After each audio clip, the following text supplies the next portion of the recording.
Ajan ilmauksia plus genetiivi. Näiden ajan ilmausten kanssa käytetään genetiiviä. Kuluttua päästä. Tänään on torstai. 3 päivän kuluttua on sunnuntai. Maissa aikaan. Terhi tulee kotiin 4 maissa. Terhi tulee kotiin noin kello 4. Yön jälkeen tulee aamu. Aikana minä soitan sinulle tämän päivän aikana. Matkan ajan Matti asuu isänsä luona.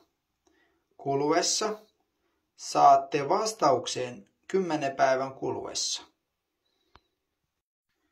Muita ajan ilmauksia.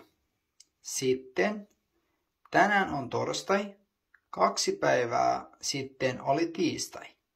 Ennen minun täytyy olla kotona ennen kello 3. Aikaisintaan minä olen tänään kotona aikaisintaan 5. Kello 5.